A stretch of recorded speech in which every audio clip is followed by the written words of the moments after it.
¿Se cruzan en algún punto la poesía y las matemáticas?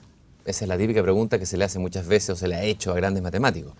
No lo sé, pero sí sé que un poeta chileno, genial, Juan Luis Martínez, intentó hacer ese cruce. Hizo poesía que era también, de alguna manera, matemática. Parodia de matemáticas, risa sobre las matemáticas y sobre la lógica. Escribió este magnífico libro, casi inencontrable, La Nueva Novela. Me refiero a Juan Luis Martínez. Y quiero partir citando un poema que es al mismo tiempo un texto matemático. Dados dos puntos, A y B situados a igual distancia uno del otro, ¿cómo hacer para desplazar a B sin que A lo advierta? Plantéesele a A el siguiente problema. ¿Cómo haría A para desplazarse sin que B lo advierta? En el momento en que A se concentra en el problema, B se desplaza rápidamente. Esa es una. Y luego también tiene unos ejercicios que son tareas de aritmética. La suma. Partamos por la vieja suma. Un ejemplo. Un día jueves más una partida de ajedrez igual a la batalla de Waterloo. Ejercicio 1. Un grupo de almohadones más un gato de porcelana igual a Buda. Ejercicio 2. Una golondrina más la Revolución Francesa igual a las obras completas del Marqués de Sade. O esta otra. La edad de piedra menos una pompa de jabón igual a la ley de gravedad. Esa es la resta. El lago de los cisnes menos una página en blanco igual a una página en blanco. Vamos a la división. El océano Pacífico dividido por los 10 mandamientos es igual a un vaso de agua. Y la Venus de Milo dividida por una casa de chocolates igual a una niñita de 7 años. Juan Luis Martínez, quien dijo, ¿qué es la realidad? ¿Cuál es la realidad? La realidad es solo la base, pero es la base. La real es aquello que te chocará como realmente absurdo. El ser humano no soporta mucha realidad. El universo es el esfuerzo de un fantasma para convertirse en realidad. Y para conversar de esta realidad, como decía Juan Luis Martínez, para ver si detrás de esta realidad hay algún sentido, para ver si la matemática puede decirnos algo de la realidad que sea distinto a ella misma, para ver si las matemáticas es un juego inventado por la mente humana, un juego loco que puede llegar a ser absurdo en todo sentido. Para hablar de las matemáticas con pasión, está conmigo el matemático Ricardo Baeza, a quien le agradezco su presencia en esta belleza nueva. Gracias por la invitación. Ricardo, primero, ¿qué te surge? ¿Qué le surge a un matemático cuando un poeta que además tenía filtrado con la matemática, Juan Luis Martínez estudió ingeniería, cuando hace estas burlas, llevar el lenguaje matemático hasta el extremo del absurdo, a tratar de cargarlo de contenidos que a lo mejor no son puramente matemáticos? ¿Qué te pasa a ti cuando escuchas eso? Bueno, me llama la atención es el hecho de que él juega con las palabras, ¿ya? Porque en realidad es un juego, ¿ya? No hay un matemático siempre trata de buscar relaciones entre las cosas. Ajá. Eso es parte esencial de las matemáticas, es buscar las relaciones y a través de esas relaciones concluir verdades, ¿ya? Llegar a ciertas realidades como tú estabas hablando recientemente. Él juega con palabras que por ahí no tienen mucho sentido unas con otras, ¿ya? Uh-huh. Pero sin embargo resulta algo hermoso. Uh-huh. Y eso es algo también esencial de las matemáticas. Yo creo que aquí lo común que tenemos es que a través de una cierta abstracción, uh-huh, ¿ya? Tanto un poeta como un matemático llegan a cosas hermosas.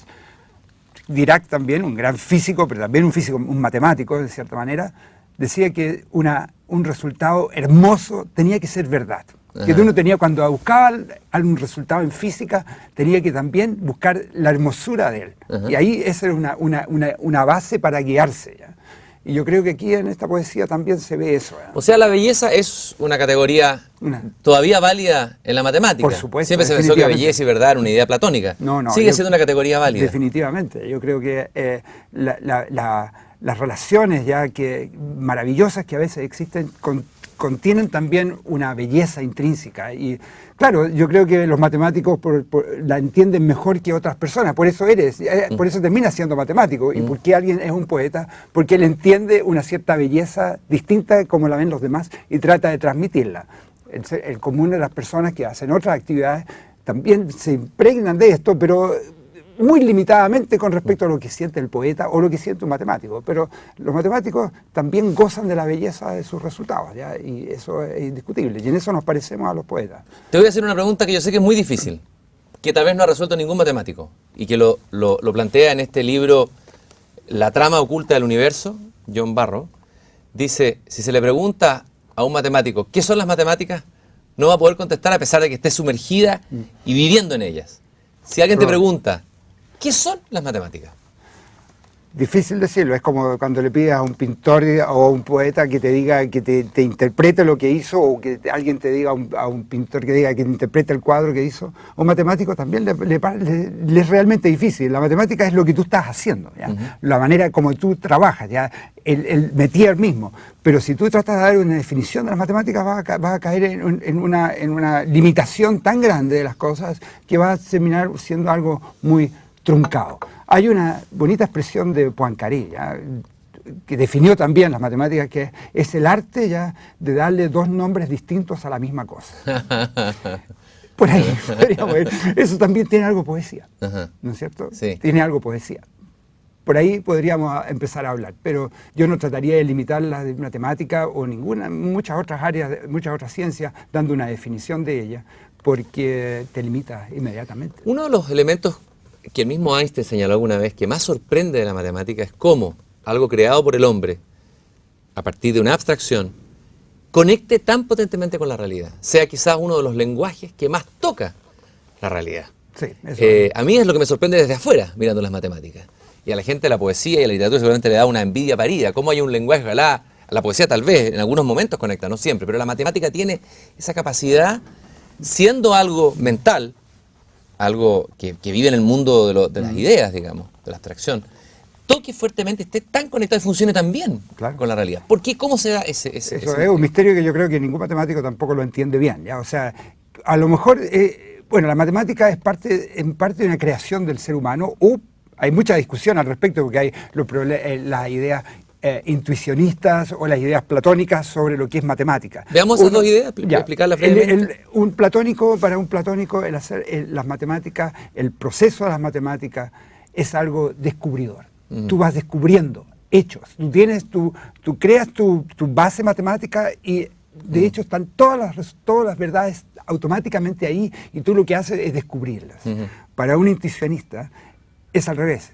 Las matemáticas tú las vas construyendo, tú las vas creando. Entonces hay una discrepancia grave entre las dos, aunque no son incompatibles en mi manera de pensar. Yo creo que ambas cosas funcionan bien. Entonces, si tú mezclas ambas cosas, te das cuenta que el ser humano, si vemos la parte creativa de las matemáticas, no la parte de descubrir también, que por ejemplo tú puedes haber descubierto un sistema de axiomas, ¿no es cierto?, y tratas de encontrar todos los resultados que se basan en esos axiomas, podrían no tener nada que ver con la realidad, ¿no es cierto?, porque podría ser un axioma totalmente cosas fuera de serie.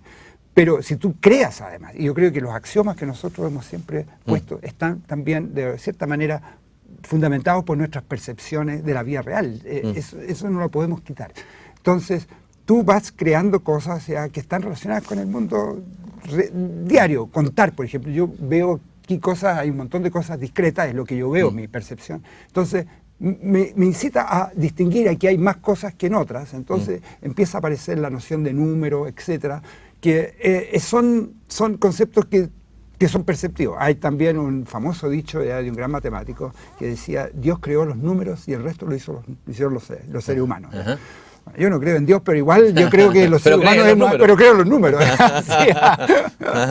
Pero de todas maneras, yo diría que es increíble, volviendo a lo que tú decías, la relación de las matemáticas con la realidad misma. ¿Ya? Si tú ves, por ejemplo, hoy en día, cosas tan obvias, ¿ya? Tú usas un GPS. Yo dije el GPS. El GPS es algo hoy día que la gente casi, los agromensores o los agrónomos, hoy día tú ves los autos, ¿no es cierto? Ya están realmente dependiendo de este tipo de artefactos. O tú quieres ver la prevención de terremotos, por ejemplo, y tú quieres ver el movimiento de capas tectónicas pero ya en forma milimétrica dentro de un lapso de un año. todo eso lo puedes medir con matemáticas. Entonces las matemáticas son en la transmisión de montones de datos y cosas así. Las matemáticas son aptas ya para reflejar todos esos fenómenos. ¿Por qué? Bueno, eso es a lo mejor todos esos aparatos son un producto del hecho de que tú tengas las matemáticas desarrolladas también. ¿Ya? Algo que también me ha sorprendido, a ver, por ejemplo, si vemos el caso de lo que fue la teoría de la relatividad de Einstein, que cambió nuestra manera de ver, por ejemplo, lo que es el espacio. Claro. Pero hubo un matemático o matemáticos que ya antes de que Einstein comprobara esta teoría, ya matemáticamente habían abierto el camino para una noción del espacio que el hombre no conocía empíricamente. O sea, hay un adelanto. Tremendo en eso. Por ejemplo, Riemann en el año 1850 ya tuvo la concepción de una geometría distinta. ¿Ya? Gauss también, ¿ya? De que había geometrías ¿ya? Donde la suma de los ángulos de un triángulo no era 180 grados, por ejemplo. Entonces ya empezaron a aparecer todos esos conceptos y se formaron el cálculo tensorial, ya la geometría diferencial. O sea, Einstein encontró ya la matemática precisa que él necesitaba para formular la teoría general de la relatividad. Pero es interesante también que la teoría de la relatividad especial, que Einstein por ahí por el año 1905 ya formuló, ya la había formulado también simultáneamente con pequeñas nuances ya distintas Poincaré, que era un matemático. Ajá. ¿Ya la había formulado él? Tenía, pero prácticamente todas las mismas ideas, excepto una sola, que la constancia, la velocidad de la luz es constante en el vacío. Esa era o sea que todo se basaba en eso. Esa era la única diferencia, y eso fue el golpe de gracia que le dio Einstein a toda la mecánica clásica. ¿Ya? Reconocer eso, ¿ya? La constancia de la luz. Pero la matemática está desarrollada, además.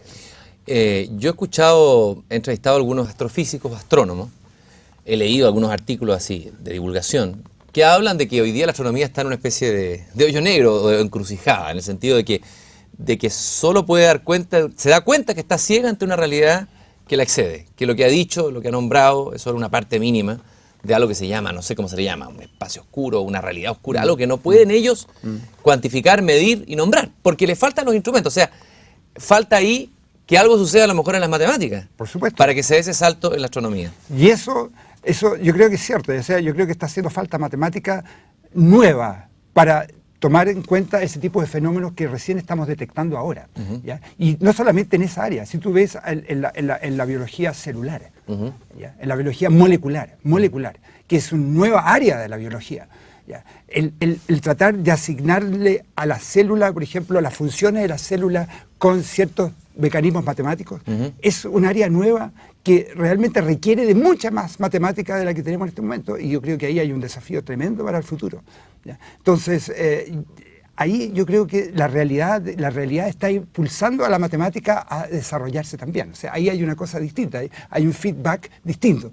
Antes, en muchas ocasiones, y yo creo que también en el futuro, la matemática ha sido un predecesor de lo que viene después, pero ahora ha sido al revés también. La física, los descubrimientos más experimentales están motivando también ya a desarrollar nuevas áreas de las matemáticas para poder dar cuenta de ello. Me imagino que también, y esto es una virtud, hay mucha matemática que podría ser inútil, entre comillas, así como hay poesía, que uno podría decir es inútil.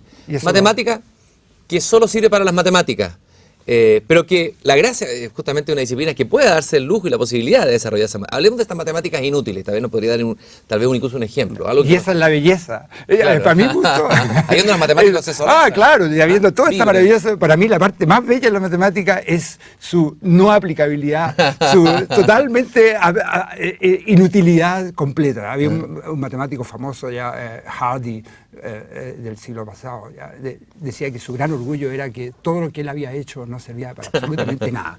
Yo comparto un poco su opinión, pero por ejemplo, ya, yo creo que son retos a la humanidad, ¿ya? Retos al espíritu, ¿ya? Ciertos problemas, ¿ya? Que han existido en matemáticas que, como tú dices, a lo mejor no sirven para nada, pero que también han servido para desarrollar otras áreas de la matemática, pero el problema mismo no tiene ninguna trascendencia si tú quieres mirarlo. Y por darte un ejemplo, hay muchos otros, ¿ya? Pero el ejemplo más típico, más conocido, es el famoso problema de Fermat, que acaba de ser resuelto hace un par de años atrás. ¿La teoría de Fermat fue resuelta? El problema famoso de Fermat. Y ya que me pusiste una pizarra aquí, por favor, enúncialo. Lo voy a anunciar, ¿ya? Y eso es un resultado reciente Primero, ¿quién era Fermat? Ubícanos. Fermat era un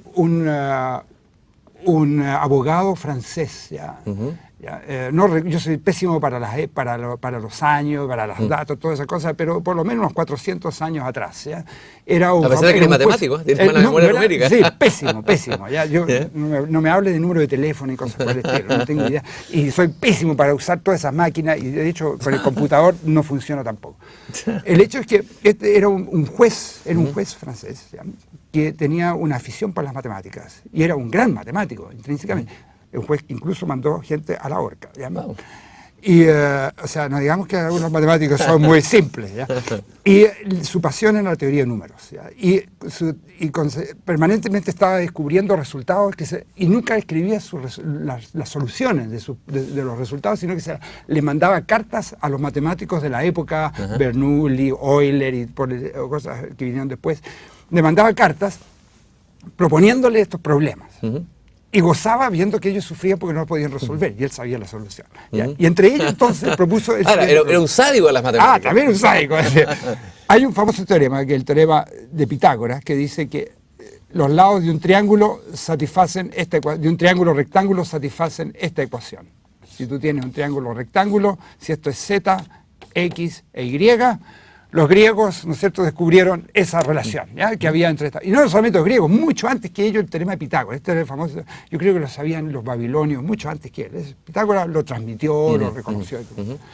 Y tú puedes encontrar aquí, por ejemplo, y esto le sirvió en el pasado a los constructores, ¿ya?, a los arquitectos, ¿ya? Si tú te fijas, para construir ángulos rectángulos, si tomas 3 al cuadrado más 5... 3 al cuadrado es 9, ¿ya? Más 4 al cuadrado son 16, 9 y 4 te da 25, que es 5 al cuadrado, ¿no es cierto? O sea, podías encontrar entonces, si tomabas un trozo de largo 3, 4 y 5, podías construir un triángulo rectángulo. Así que hay soluciones de esta ecuación con números enteros, que eran los únicos números que ellos conocían, los griegos, después muchos otros también. Los números como los conocemos ahora vinieron mucho después. Y lo que hizo Fermat fue borrar este 2 que aparece aquí y poner un n, un número natural, y afirmar que una ecuación de este tipo, con n, 3, 4 o cualquier otro número que venga, no puede ser soluble con números enteros, con números 1, 2, 3, 4, etc. Eso fue lo que propuso. Él lo dejó abierto. Lo dejó abierto y dijo que tenía una maravillosa demostración. Una maravillosa demostración, pero no la podía escribir. Y de hecho, esto para poco tiempo después, el número 3, para el número 3, para el número 4, sí, Fermat escribió demostraciones, de cierta manera. ¿Pero cómo dice que se resolvió hace 2 años? ¿Qué significa? ¿Otro matemático? Claro, ahí vengo, sí. Pero este problema quedó abierto y nadie podía demostrarlo, ¿ya? Y realmente era un quebradero de cabeza. Era un quebradero de cabeza porque tú ves un problema insípido, realmente no tiene ninguna aplicabilidad para nada. Si tú lo miras, pero es una maravilla decir... ¿Es matemática pura? Es matemática pura, es decir, no existe. Decir una cosa así, ¿ya? Entre todos los infinitos números, que no existen números que satisfagan esta relación, es una cosa extraordinaria, porque ¿de a dónde lo sacas, no es cierto? ¿De a dónde sacas? Esa es una afirmación de infinitos números, ¿no es cierto? Porque tú tendrías que probar todos los números aquí y comprobar que nunca se cumple esa relación. Alguien tenía que sacar el conejo del sombrero. Exactamente. Y pasó lo siguiente, que los matemáticos se dedicaron montones de tiempo a resolver este problema, y a través de eso, sí, este problema sirvió para desarrollar nuevas matemáticas, para descubrir nuevos números. A ver, ¿un nuevo número, por ejemplo? Claro. Por ejemplo, te voy a mostrar números interesantes que aparecieron ahí.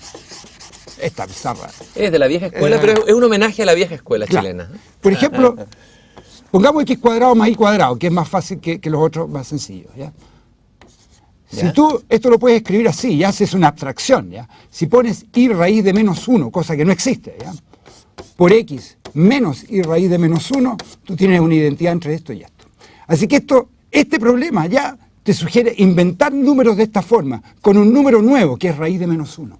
¿Raíz de menos 1 sería el número nuevo? Un nuevo número, la raíz cuadrada de menos 1. Es un número que se llama imaginario. ¿Y eso qué abre ese número? Hay una nueva aritmética, una nueva manera de calcular, con nuevos números, ¿ya? Y que realmente han tenido una tremenda importancia, por ejemplo, en física teórica, ¿ya? Los físicos trabajan con números, se llaman números complejos, ¿ya? Pero entonces, Pero si cambias este 2 por un 3, por un 4, por un 5, por un 7, empiezan a aparecer también otros objetos que corresponden a la raíz de -1, que son las raíces enésimas. Las raíces enésimas, qué misterioso suenan. Y, ¿sí? Y esos números sirven para reconstruir nuevos complejos matemáticos, ¿ya? Y eso ha abierto toda una área llamada teoría algebraica de números. Pues bien, esa es la contribución de este problema inocuo a una teoría que es la teoría de los números algebraicos, que por otro lado esa teoría de los números algebraicos ha permitido desarrollar la teoría de códigos, la criptografía, y todas esas son áreas que hoy en día tú encuentras tremenda aplicación. Así que si tú quieres un problema como esto, indirectamente... ¿Cuál es la criptografía, perdón? La criptografía es la transmisión de mensajes, ¿ya? Que tú quieres mandar un mensaje tuyo a otra persona, pero tú quieres que nadie lo descubra, qué es lo que estás transmitiendo. Entonces lo encriptas, ¿ya? Lo codificas de alguna manera y se lo pasas al otro. Pero tú tendrías que decirle al otro cómo decodificarlo, ¿no es cierto? Entonces, todo el mecanismo para mandar este mensaje y encontrar esa inscripción se llama criptografía. Cuando yo te escucho hablar y te veo tan apasionado, te brillan los ojos, las manos, el cuerpo, todo, ¿no? Como le sucede a un artista cuando está explicando su cuadro, o un poeta cuando está recitando un poema, veo que hay un placer. Claro. Un placer místico. Y hablamos de ese placer la vez pasada, no me lo saque, no, que me lo han sacado en cuenta un montón de veces. Pero me pareció notable eso. Claro, sí, pues es verdad. ¿Es verdad que las matemáticas te producen a ti un placer físico? Físico también, sí, definitivamente. Ya no solamente intelectual, no. Tú tienes un placer ya casi digamos, sexual, ya, si tú quieres. ¿Ya? Yeah. Hay una cierta relación con estas cosas. ¿Ya? Yeah. Pero yo quiero volver al caso del matemático que descubrió esto, que se llama, que resolvió este problema, que es Andrew Wiles. Que para resolver este problema, que tú lo ves aquí, esto es un problema puro, así, abstracto. Había otras conjeturas en las matemáticas que estaban relacionadas con la teoría que se llama de curvas elípticas, que también tiene que ver con criptografía y teoría de código. O sea, son cosas que tienen una tremenda aplicabilidad. Tu celular, que les encanta tanto a la gente, no sé, yo los odio, ya, pero a la gente los fetiches todas estas cuestiones, todas estas dependen de todas estas teorías de código, de la teoría de criptografía, de reticulados, o sea, de empaquetamientos de esfera, todas esas cosas que son netamente matemáticas están metidas en el desarrollo de todos estos artefactos ya, de los cuales los seres humanos hoy día se usan, pero no saben por qué, de dónde vienen. ¿Ya? ¿Cuál es tu área de trabajo e investigación en el último tiempo? O a lo que te has dedicado, de repente has tocado una sola tecla. ¿A qué te has dedicado tú dentro de las matemáticas? Bien, yo trabajo en un área muy pura, pero también tiene que ver con empaquetamientos de esfera. Al principio he trabajado solamente en un área netamente algebraica que tiene que ver con invariantes de unos objetos que se llaman cuerpos, son invariantes cohomológicos. Eso dejémoslo de lado porque eso es demasiado técnico, no tiene mucho atractivo y es muy difícil tal vez explicarlo en pocas palabras. Y no es matemática muy relevante. Pero los matemáticos siempre tratamos de bajarnos el perfil. Pero he también trabajado en un área que está relacionada con la teoría de números y que está relacionada con lo que se llama empaquetamientos de esferas. Empaquetar esferas significa, tú tomas esferas, todas las esferas del mismo radio, radio 1, esferas bien cerradas, y tú quieres amontonarlas en el espacio, pero de la manera más eficiente posible. Porque si tú pones esferas con esferas, te fijas que siempre queda espacio abierto entre uno y otro. Y por lo tanto es un problema económico también. Si tú quieres mandar, por ejemplo, un barco lleno de pelotas de fútbol, a cierta parte, tu ideal es mandar el máximo número de pelotas de fútbol. Entonces, si las pelotas en vez de fútbol fueran de cemento, pongámoslo así, entonces tú dirías si yo pudiera llenar el barco, a lo mejor el barco se hunde. Pero en realidad el barco no se va a hundir porque va a haber tanto espacio abierto dentro de ellas que no van a pesar tanto. Y no hay manera de ponerlas de tal manera que el espacio quede completamente lleno en un container. Entonces, la relación del volumen que llenan las esferas con el volumen donde están contenidas, eso es lo que se llama la densidad de empaquetamiento de estas esferas. ¿Cómo trabaja un matemático? Quiero que me lo expliques físicamente. Está en un pizarrón, está en su pieza con los papeles, con una taza de café, tú mismo, y empiezas como a desarrollar este viaje a través de, no sé, pensando lo que había antes, por ejemplo, probando, experimentando. ¿Cómo avanza? En el caso del empaquetamiento de esferas, tú dices, bueno, yo tengo aquí un problema que lo han tratado muchos matemáticos, entonces tú primero te informas qué es lo que han hecho otros también. ¿Ya? Eso sin duda lo hace cualquier científico, siempre estar informado de lo que ha hecho otro matemático o otro científico en general. Y después entonces tú ves tu problema y tú ves, hasta aquí se ha llegado, pero estos otros problemas están abiertos. Ahora, yo tengo una cierta inclinación por esta tendencia y empieza a trabajar, a probar. Experimentas también, hay mucho de experimentación en matemáticas. Tienes alguna idea también, una idea totalmente abstracta que te vino, todo eso lo vas mezclando. ¿Ya? Pero hay un trabajo arduo de estar sentado con el papel, ¿ya? Y el lápiz y también con artículos descritos por otras personas, con el teléfono también, ¿ya? Con la biblioteca. Pero te digo que el problema de empaquetamiento de esfera es tremendamente interesante porque tú te has relacionado con tantas áreas, ¿ya? Del saber en matemáticas y con la aplicabilidad que realmente de la cual hablamos al principio, ¿ya? Que te permite realmente encontrar, aunque tú no vayas en esa dirección, tú no tienes ninguna intención de hacer aplicabilidad, pero hay otras personas que sí pueden usar lo que tú haces, ¿ya? Y mi pequeña contribución, volviendo a lo que tú decías, ha sido estudiar ciertas constantes que se llaman constantes de Hermite, ¿ya? Que permiten estudiar la densidad de empaquetamiento de esferas, encontrar valores de estas constantes. Me imagino que estar conectado con este mundo pitagórico, este mundo que tiene una fuerte eficiencia en el mundo, pero que es un mundo paralelo, el mundo de las matemáticas, un lenguaje propio, ¿no? De alguna manera también te desvincula con la realidad, ¿no es cierto? Te hace entrar en esferas que son distintas de la esfera práctica, común, de los sentidos.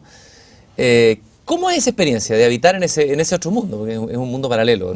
Paralelo, yo no sé, puede que sea paralelo o no, no sé, pero el hecho de que tú puedas abstraerte de problemas, de las cosas contingentes, ¿ya? Te da una cierta libertad, ya una cierta tranquilidad de espíritu tremenda. O sea, eso es una experiencia que yo se la deseo a todo el mundo, ¿ya? O sea, es increíble la experiencia que siente una persona cuando encuentra algo nuevo. Cuando descubre algo que no lo ha descubierto nadie. Yo no puedo imaginarme lo que puede haber sentido Andrew Wiles cuando terminó su demostración del teorema de Fermat, que en realidad lo que él demostró es una conjetura mucho más importante, se llama la conjetura de Shimura-Taniyama. Pero cuando ese goce, eso es indescriptible. O sea, lo que tú transmites, ya puede ser muy entretenido, lo puedes contar y todo, pero el momento cuando tú estás sentado solo, ¿ya? Y estás llegando a un resultado que es nuevo, que tú sabes que no lo ha hecho nadie y que tiene cierta hermosura porque tú la entiendes, tú la comprendes, la ves, ¿ya? Eso es indescriptible. Yo creo que Einstein lo formuló muy bien cuando mencionó una vez y dijo: nadie comprende lo que sufre un científico, ¿ya? En su trabajo, pero nadie va a lograr entender fuera de un científico el goce que tiene cuando descubre una verdad. Es como cuando un místico trata de contar su encuentro con lo uno o con ciertos conceptos. Qué interesante sería que gente como tú pudiera transmitir ese goce a más, es decir, que ese goce traspasara, por ejemplo, los programas de educación, la manera como se enseñan las matemáticas. Hay una situación que la describió muy bien este matemático que se llama John Allen Paulos en este libro El hombre anumérico, el analfabetismo matemático y sus consecuencias, en donde describe, con mucho dolor, porque él es un matemático que, como tú, amas las matemáticas, cómo la mayoría de la gente dice: a mí no me gustan las matemáticas, las aprendí mal, yo no me interesa este problema de los números. O sea, esa lejanía, e incluso aceptar la ignorancia de matemáticas. Gente humanista, muy preparada, que no sabe nada de matemática, ni una especie de analfabetismo total. ¿Cuál es la causa de ese analfabetismo numérico descrito? Primero, ¿estás de acuerdo con que existe ese analfabetismo numérico? Sí, definitivamente. ¿Y cuál es la causa profunda? Porque existe, desgraciadamente, porque tú lo ves permanentemente, que alguien te dice: yo era malo para las matemáticas, me cargaba las matemáticas en el colegio. Yo creo que ese analfabetismo matemático es una causa de nuestra educación, de nuestro proceso educativo. Yo creo que las matemáticas, para poderlas gozar, tú no necesitas tener nada de especial, no ser una mente brillante, no tener las habilidades especiales para ser después un matemático que va a dedicar a la investigación y todo. Pero para poder gozar las matemáticas no necesitas tener todo eso, sino que puedes una persona común y corriente. Yo creo que todos los alumnos de todos los colegios podrían gozar de las matemáticas si se las enseñaran bien, si los profesores que enseñan las matemáticas entendieran. Si los libros que tuvieran fueran los libros adecuados. Por darte un ejemplo, yo estuve una vez hace años atrás en una comisión en el CEP, en el Centro de Estudios Públicos, donde analizamos los libros de matemáticas de los colegios, los libros de matemáticas hechos en Chile que se usaban en los colegios. Eran catastróficos, eran una lata, pero una lata de marca mayor, ¿ya? Llena de errores, repetitivos. Yo creo que era para quitarle las ganas a cualquier alumno para estudiar matemáticas. Nosotros hicimos un análisis súper exhaustivo de todos esos libros y recomendamos una serie de otros libros. Ya hay una serie de libros norteamericanos, ingleses, japoneses, muy buenos, ya, al respecto. ¿Cuál sería el cambio? Pero déjame detener. Sí, claro. Pero yo creo que hay un problema serio con los profesores también. Hay muchos profesores que no entienden lo que están enseñando y no son capaces de transmitirle a los alumnos el interés, ¿ya? La hermosura que pueden tener ciertas cosas. Los programas de matemáticas son malos, en el sentido que son repetitivos, son operativos, no les enseñan a pensar, no les enseñan a asociar esa matemática que les podrías tú enseñar con las cosas del diario vivir. Hay tantas posibilidades que simplemente se obvian y terminan solamente en nuestro programa en una cosa repetitiva, latosa, con profesores que no entienden lo que están enseñando. Si tú vas en general a los profesores de colegio, de buen nivel incluso, y les habla y le preguntas sobre la trisección del ángulo, sobre problemas como la trisección del ángulo, duplicación del cubo, que son problemas antiguos de la geometría formulados por los griegos y fueron resueltos recién en el siglo XIX. El siglo XIX fueron completamente resueltos. No se puede trisectar un ángulo, no se puede duplicar un cubo en general con regla y compás. Esas cosas ellos no las saben. Cosas que podrían transmitirse a los alumnos. Eso podrías enseñarlo. Geometría euclidiana podrías enseñarlo a los alumnos. Podrías enseñar tantas cosas hermosas, ¿ya? Combinatorias, cosas realmente que tienen que ver con distintas disciplinas de matemática. Y eso se pierde porque los profesores no están bien preparados. Vamos a hacer un juego, ya que tenemos un pizarrón de la vieja escuela chilena. Sí. Da la impresión de que antiguamente no habían tan malos matemáticos, que hay una tradición, hay una escuela de ingeniería. O sea, algo tiene que haber habido bueno en la vieja escuela, la vieja educación chilena. Yo creo que todavía hay, sí, todavía hay. No seamos tan pesimistas. Estamos aquí en esta cama, con las cámaras al frente, y tú tienes la posibilidad de hacer una primera clase para todos los estudiantes chilenos que nunca han entendido matemáticas, cuando han llegado todos los porros, los repitentes, yo incluido, que no me diga también en matemáticas. Estamos contigo ante este pizarrón que está llegando en este momento a miles de ciudades de Chile. ¿Cuál sería tu primera clase? Tu primera Pero suponiendo que los alumnos saben sumar, una cosa así. Pongámosle una cosa así, dame un poco. Lógico, porque si no, yo no soy un pedagogo, claro. Y yo sé que uno puede empezar haciendo juegos, ya, de todo tipo de asuntos. Pero yo te voy a dar un ejemplo. Ya, voy a borrar aquí ya, y esto es tremendamente ilustrativo, cómo podrías tú entusiasmar a alumnos. Pero por supuesto que ya saben sumar y conocen los números de 1 a 100. Pongámosle de 1 a 100 a 1. Por lo menos. Ya, pongamos. Entonces hay una famosa anécdota, y te la voy a contar con una anécdota. Y eso te demuestra lo que significa realmente poder pensar. Un profesor se refiere a un matemático famoso, Gauss, ¿ya? Carl Friedrich Gauss. Cuando Gauss tenía 9 años, estaba en el colegio, el profesor de matemáticas estaba aburrido, no tenía ganas de hacer nada, era un latoso ya. El profesor era un latoso, pero no sabía que tenía uno de los grandes genios de la humanidad ahí sentado en clase. Y dijo, yo no tengo ganas de hacer clase, voy a decir a los alumnos que me sumen 1 más 2 más 3 más hasta 100. Y con esto los voy a tener entretenido 1 hora. Y eso lo puedes pedir a cualquier alumno de básica, ¿no es cierto? En el segundo básica le podrías decir, sume estos números, ¿no es cierto? Y digo, con esto entonces van a empezar a sumar y los voy a tener entretenidos. Voy a ponerle el diario. Eso es latoso, ¿no es cierto? Eso es latoso. Terrible. Espantoso. Pero tú puedes hacer de esto algo entretenido. ¿Qué pasa si lo pones al revés? Pon así. Más 2 más 1, aquí venía 99. Y tiras una raya. Y miras y ves que 100 más 1 es 101. 99 más 2 es 101. Y lo que viene acá también, uno por encima del otro, todos en 101. ¡Qué buena! Y tenéis, ¿cuántos números? 100. ¿Yeah? Así que 101 por 100 es el resultado. Y eso lo hizo Gauss en segundo. ¿Qué hay detrás de eso? De esto ¿Quién nace desde ahí? ¿Quién hace que tú descubres que hay una cierta relación en las cosas? Que las cosas no son así arbitrarias. De que los números entre sí tienen vida. ¿Ya? De que tú puedes encontrar relaciones, que tú puedes, el hecho de que te los pongas aquí partes, te das cuenta que están todos siempre en el mismo valor. ¿Ya? Que puedes obtener cosas, resultados, y este resultado es totalmente generalizable. Tú puedes enseñarle a generalizar, que eso es una de las grandes tareas de la matemática. No solamente de la matemática, de la ciencia. Si tú tienes algo, generalizarlo. Y poder resolver problemas de mucha más envergadura. Esa cosa tú la puedes enseñar aquí. Podrías partir primero con 3 números, después con 4, y demostrarles que haciendo este juego siempre vas a tener el mismo pattern, ¿ya? La misma figura se te va a formar, se te va a transmitir.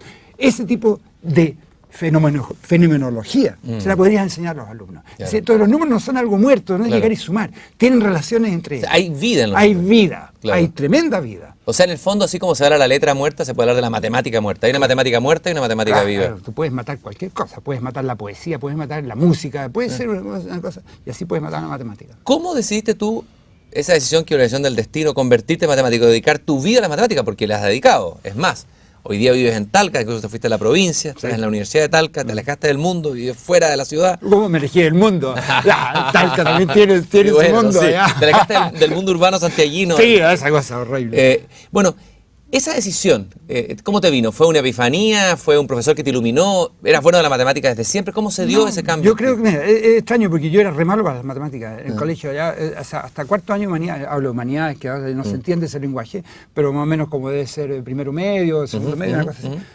Hasta esa época yo era pésimo para las matemáticas, porque no tenía profesores que eran este tipo de profesores. Ya. No hacían nada. Y tuve la suerte de tener un vecino que le gustaban las matemáticas. Y ahí, a través de él, sí, yo creo que estas cosas o te nacen solas, pero por lo general tú ves el caso de Wiles también.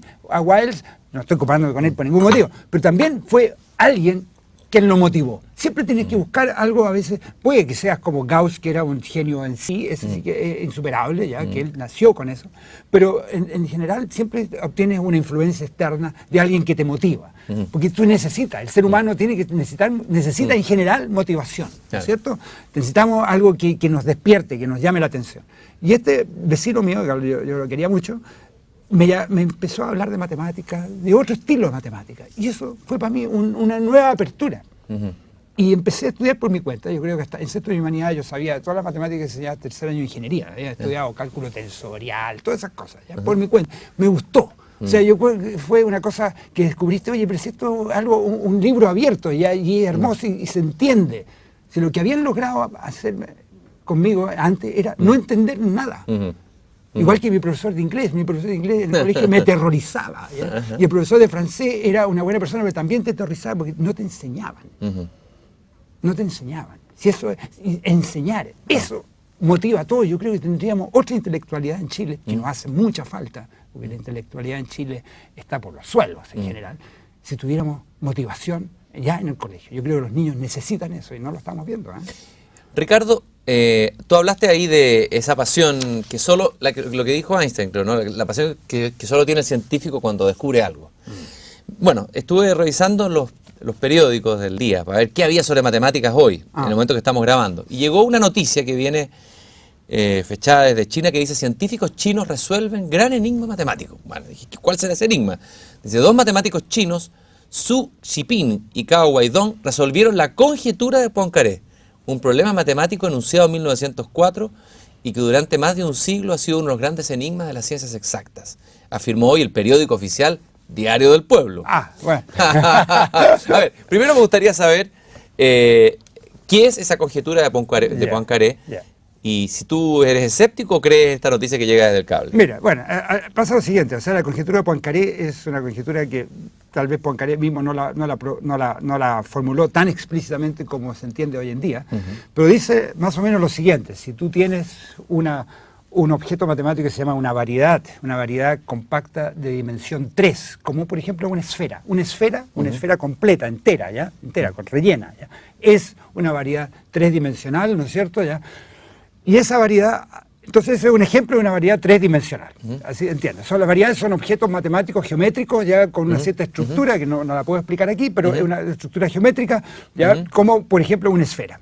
¿Ya? O una superficie también es una variedad 2-dimensional, pero una esfera compacta es una variedad 3-dimensional. Y así hay variedades de n dimensiones, se puede abstraer ese concepto, ¿ya? Y eso es parte de la matemática, abstraer. Entonces, ahora tú piensas abstractamente, toma una variedad compacta. Compacta significa limitada, ¿ya? Limitada, ¿ya? ¿Me entiendes? No puedes salirte de ella si tú te mueves en ella, ¿ya? Y aunque hagas un proceso infinito, llegas a un punto dentro de ella. Eso significa compacta, que nunca va a seguir hasta el infinito, te puedes seguir moviendo. No, está limitada en el espacio. Y si esta variedad además no tiene, por así decir, hoyos, lo cual significa, en el lenguaje matemático, es simplemente conexa. Pero simplemente conexa significa esencialmente, ¿ya? Que si tú tomas curvas dentro de ella, y esas curvas tú las puedes reducir, una curva cerrada, tú la puedes cerrar, y la puedes achicar y convertirla en un punto. Entonces, necesariamente esa variedad es una esfera. No hay otra. Son las únicas que tienen esa propiedad. Yeah. Eso es lo que era la conjetura de Poincaré, Yeah. esencialmente, en forma dicha más o menos así genérica. Y ha habido tremendos esfuerzos por demostrarla, ya han habido realmente avances espectaculares, y en los últimos años se creó una técnica en geometría diferencial que se llama Ricci Flow, ¿ya? El flujo de Ricci, que es una técnica ya para estudiar en geometría diferencial ya ciertos comportamientos ya de ciertos flujos, ¿ya? De campos vectoriales. Y con esta técnica un matemático ruso, Perelman, hizo unos tremendos avances, y se supone, porque él no solamente está demostrando la conjetura de Poincaré, quieren demostrar una conjetura, un programa mucho más grande que se llama el programa de Thurston, que es un problema geométrico donde operan ciertos grupos sobre estructuras geométricas, igual que aquí, que en el caso de Fermat con Wiles, que demostró una cosa mucho más general, de lo cual eso era un pequeño corolario. Aquí también existe esta misma cosa. Hay un programa que se llama el programa de Thurston, que como corolario tiene la conjetura de Poincaré. Y lo que han querido atacar es eso. ¿Ya? Tú pides más, pero tienes mucho más herramientas para demostrar. Entonces demuestras eso. Y se supone que estos dos chinos, usando las mismas técnicas de Perelman, los avances que ha tenido Perelman y estos métodos de flujo de Ricci, han hecho el avance eventual. No se sabe porque eso significa que tienen que ser sometidos a peritaje ya por un par de años, todavía. Pero los chinos tienden a darle mucho bombo a sus cosas y en general a veces no pasa nada. A través de la propaganda. Bueno, Claro. vamos a ver si estos chinos pasan a formar parte de la leyenda de las matemáticas como son No hay que Gauss. darle, claro. Hay matemáticos que han logrado ser leyenda. Es decir, Pero Perelman, lo insisto, ese es el ruso. Ese, sí. Ya. Y hay otros matemáticos. Hemos hablado otras veces de varios, pero quizás me gustaría ver algunos matemáticos que han sido hitos en la historia, que por sí mismos son personajes, casi personajes de una novela, que alguien podría escribir. Una bonita novela con puros matemáticos. No sé qué te parece la idea. Sería bueno. Por ejemplo, uno es Évariste Galois. Sí. Me gustaría que me hablaras de él. Te ofrezco ese. El otro que se me ocurre, que también me parece interesante, es Kurt Gödel.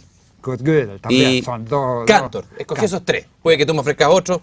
Me quedo con Galois porque tiene que ver con mi área de trabajo. Yo, de hecho, trabajo sobre invariantes galoisianos, ya, de comología galoisiana, así que tiene que ver con mi... ¿Quién era Galois? Galois era un joven matemático, joven francés, ya, por 1830, 40, por ahí, en esa época, ya.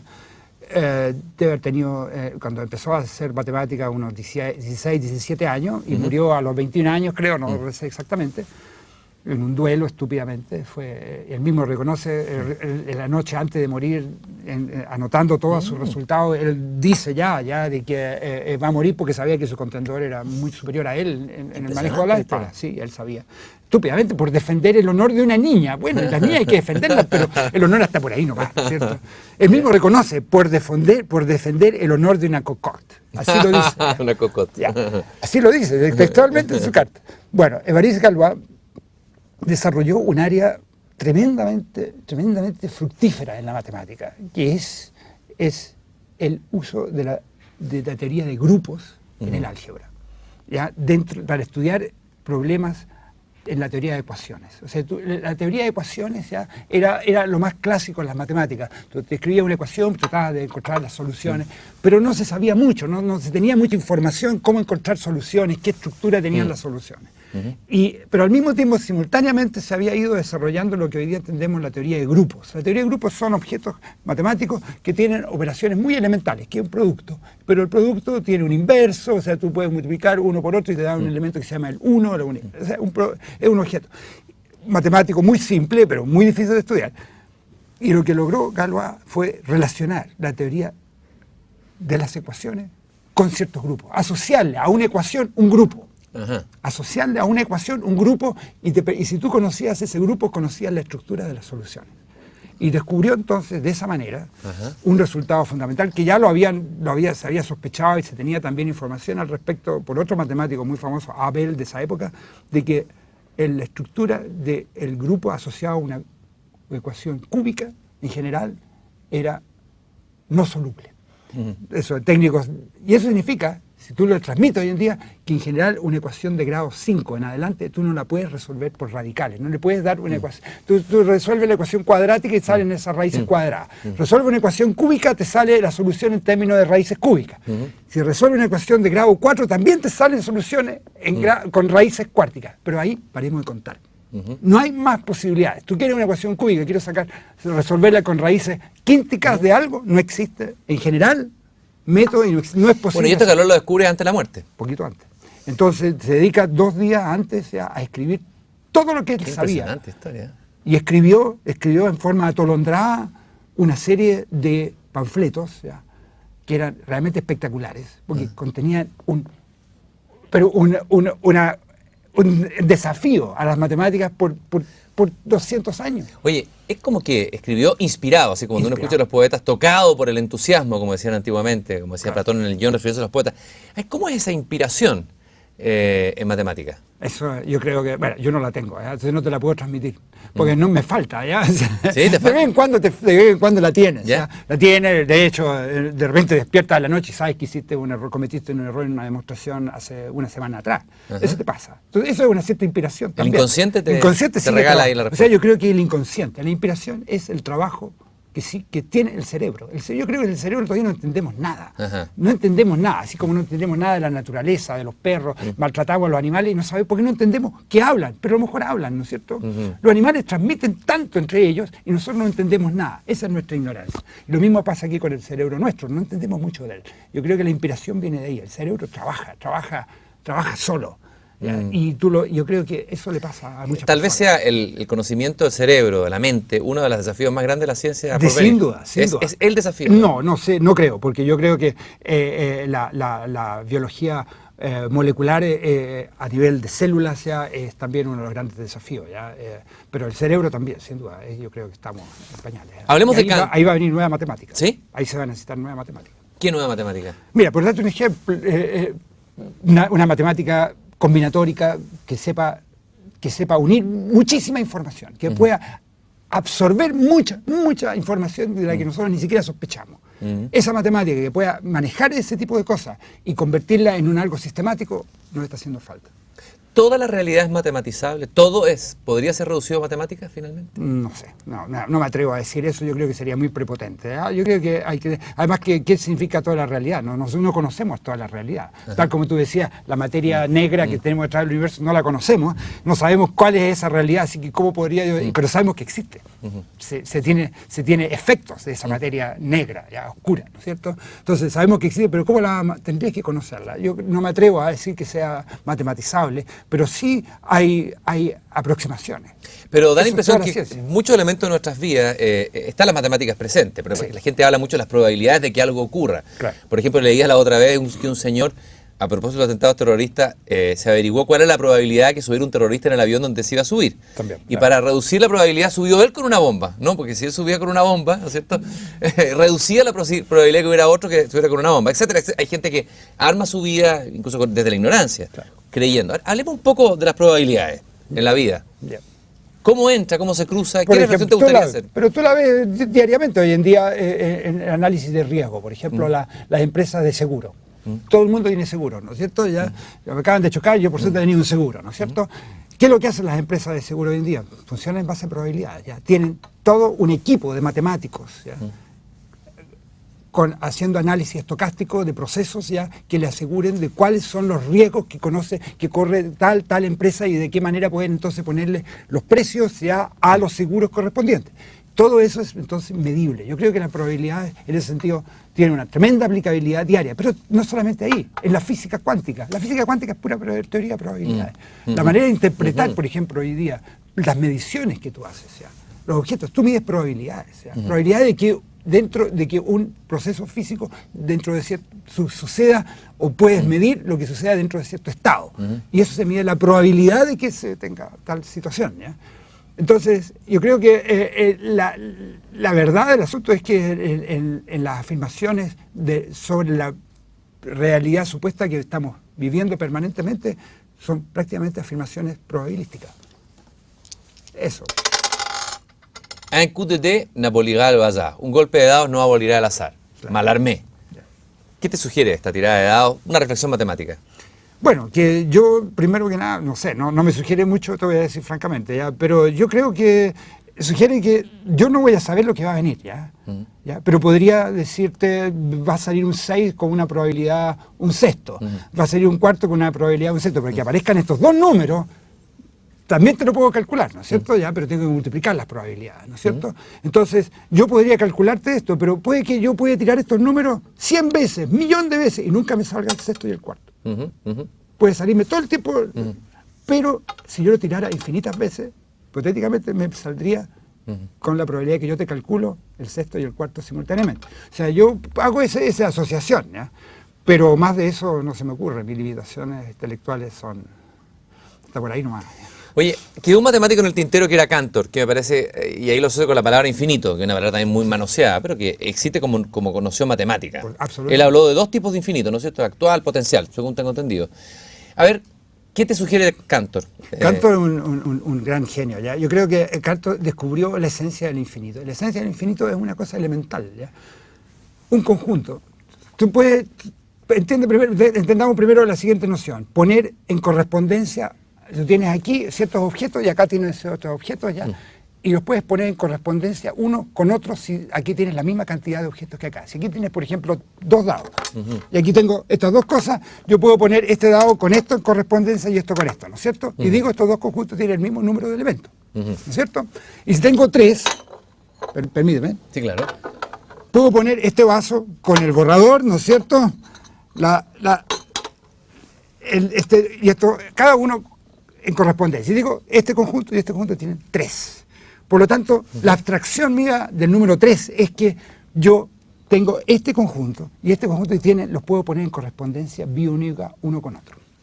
¿Cuál es la gracia del...? Pero yo no puedo poner en correspondencia biunívoca, por ejemplo, este conjunto con 2 elementos con este con 3. ¿No es cierto? Me sobra siempre uno. Si yo asocio a este vaso este me queda sobrando, ¿no es cierto? Entonces digo, este tiene más elementos que este. ¿Estamos? ¿No es cierto? Sí. ¿Qué es lo que significa que un conjunto es infinito ahora? Significa que yo puedo encontrar un pedazo de ese conjunto, le puedo sacar, por ejemplo, un elemento, y lo que me queda lo puedo poner en correspondencia biunívoca con el conjunto entero. Eso descubrió Cantor. Un conjunto es infinito cuando yo tomo ese conjunto, tomo el mismo conjunto y le saco un pedazo, y con lo que me queda, igualmente puedo ponerlos en correspondencia. ¿Y qué consecuencias, si uno pudiera medir que un descubrimiento matemático, qué consecuencias tiene esto? Así como en escala, ¿qué es lo que hizo Cantor llevó a qué? ¿Qué desató ahí? Desató una tremenda área nueva del conocimiento, que es la que llamaba teoría de conjuntos, ¿ya? Que ha sido la base para la axiomática de las matemáticas. Aunque los matemáticos funcionamos sin preocuparnos mucho de los axiomas. Pero así de todas maneras, esa noción de infinito que encontró Cantor, que era medible, él descubrió todavía que hay distintos infinitos. Los infinitos pueden medirse. Hay infinitos más grandes que otros infinitos. ¿Puedes medir el infinito? Claro, mira, aquí por ejemplo toma una recta así y toma una recta más chiquitita. ¿Cuál dices tú que tiene más elementos? Más puntos. Por sentido común la de abajo, claro. Pero si yo uno esos 2 puntos, los 2 puntos extremos, y parto de aquí, uno este punto con esto, y lo corto, tengo acá, ¿no es cierto? Claro. Y puedo poner en correspondencia biunívoca todos los puntos de este segmento con este segmento. Así que tiene el mismo número de puntos. ¿No es cierto? Sí, cierto. Así que no tienen más puntos unos que otros.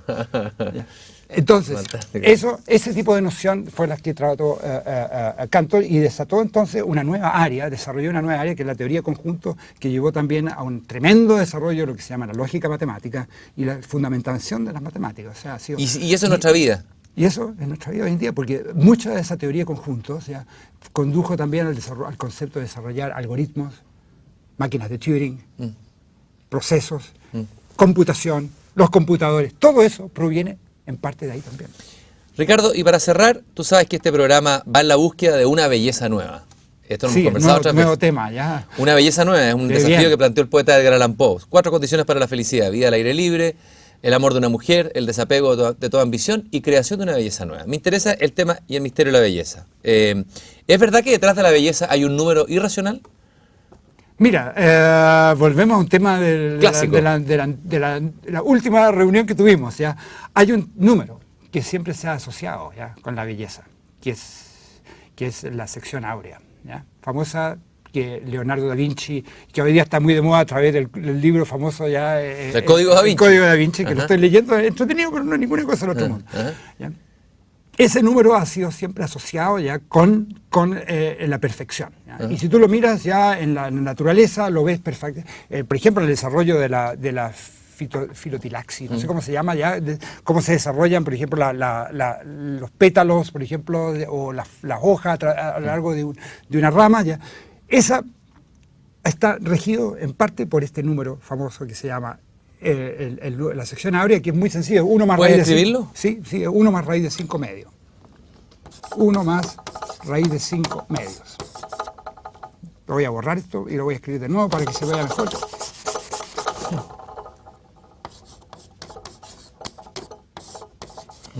Y realmente se dice que las proporciones perfectas, ¿ya? En el cuerpo humano, en distintas áreas de la naturaleza, están regidas por este Un rostro bello, por ejemplo. Un rostro bello, o el porte tuyo, ya tú no eres muy proporcionado, ya No, te voy a decir, no eres un ejemplo. No tengo sección áurea. No tenés sección áurea. Pero la busco Pero desesperadamente. se supone que el largo del cuerpo, ya comparado con la distancia del ombligo al suelo, están en correspondencia, Claro. están en esta razón, ¿ya? Pero da a su vez, ¿ya? Se da el caso de que este número es el más irracional de todos los números irracionales. Ajá. Y ahí está la belleza. Porque si tú si tú lo piensas bien ya, la belleza también tiene que tener algo de irracional. Si tú haces algo perfecto es una lata también, Lógico, ¿no es cierto? Es feo, lógico, es feo. lógico. Una cara perfecta, así, y simétrica, no es bonita, ¿no es cierto? Así que tiene que haber irracionalidad. Pero esta irracionalidad tiene algo importante. Si tú ves, por ejemplo, cómo se van formando las hojas a lo largo de un tallo, Ajá. ¿no es cierto? A todas las hojas les tiene que llegar cierta luz, ¿no es cierto? Si fuera racional, en cierta manera, ya fuera racional la formación, iría formándose las hojas una encima de la otra, ¿no es cierto? Y de arriba no le llegaría luz, a las de abajo le llegaría luz a la primera. Claro. Mientras que si se van desarrollando en forma lo más irracional posible, pero con cierta formación, les va a llegar luz, el máximo de luz posible a todas. Ajá. Y ese número es el Qué hermoso, qué hermoso. Quiero agradecerte, Ricardo, por haber hecho este recorrido apasionante, por habernos invitado a entrar en la pasión, en la sensualidad de las matemáticas. Sí. Y termino con un verso de Eduardo Anguita, el poeta chileno, en elogio a la belleza. Te danzo, sección áurea. Ajá. Gracias, Ricardo. Gracias.